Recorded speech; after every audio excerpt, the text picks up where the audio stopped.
You guys, I pressed a button. I don't know what I pressed, and now I'm going to have to figure out how to do that. Okay. So, couple other things about moving in your home. Oh, this is where we do quiet time. And for quiet time, it'll be an hour and a half to 2 hours, which is so important. So after we're done playing here, we have our lunch, then we settle into quiet time. I know I don't have to say anything more about this because we are all probably Nazis right now about quiet time. Make it just a cozy, comfortable place. She gets iPad. I'm resting. As many of you know, I'm reading The Long Winter, Laura Ingalls Wilder. It's such a good book for this time. It has helped in my mind just kind of settle into the Ingalls family and their struggle in that long winter. But it's been such a good place for me to settle some of my feelings of scarcity and fear and being a mama when you're not sure what the next day is going to bring. Anyhow, be thinking about what you're putting in your mind right now, and also have some fun. I'm almost done with it, so I could use some good book recommendations. Let me see. I wrote down a couple things. So pick a space, like I said, where you're going to do like the brunt of your activities. We do the dining table, tuck things away, think about the rhythm of your day, make sure there's lots of spaces for you to just kick back and let your kids do some free play. And then there's other times where you really get involved. I didn't mention after we do our Zoom preschool time in the morning or our music with the mayor, we go outside and we go in the front yard and play for a while, and then Daddy joins us on a walk before lunch so we can get out and get around. And that's really important when you think about the rhythm of your day. Something else I wanted to point out is if you don't already have this, I think this is the perfect time to ask our Lord. When I was going through the hardest time of my life, believe it or not, this is not the hardest.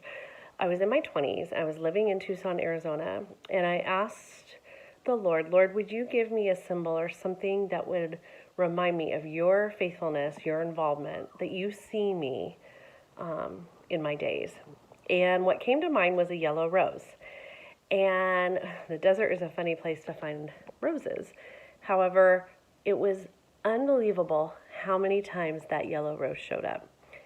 And it's always been a sacred invitation to pause when I see one and remember the God of the universe loves me, is intimately involved with my life, and wants me to know his deep affections for me, that we could be in a beloved relationship together.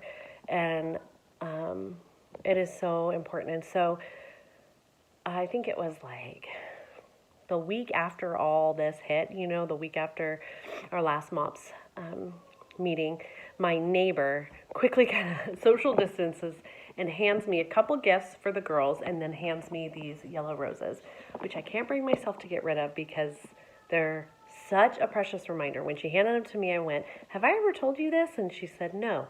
And I told her about the yellow rose. And I pray that the Lord would give you something like that, and I know he will, that you could hold to be reminded of his great love and affection towards you. And as you hold on to that place, you would find rest, because all our souls are weary right now, and you are not alone, and you are deeply loved. And as the mama of your house, you are invited with Jesus to oversee and with your husband. And so really your kids pick up on what you're giving off. And so something that's so important in this time, which is easier said than done, but is to go to that center space where our Lord dwells and abide with him. And that doesn't mean just sitting down to have a quiet time. It means conversational intimacy throughout your day, connecting with God and leaning into him and drawing upon him and confessing to him and laughing with him and crying with him and being frustrated. You live in a broken world with fallen people, and you're one of those fallen people, and gross the stuff you're seeing in your heart. This is intimacy. It is not about doctrine. It's not about getting it right. It is about intimacy with God and letting Him form and shape us. And I pray that in this time, we would all come out knowing Christ more intimately. And I'm preaching to the choir.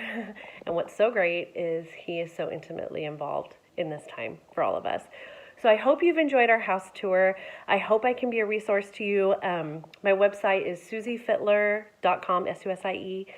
And when we come out of this, I would love to help you with your homes. Maybe we can even do FaceTime things.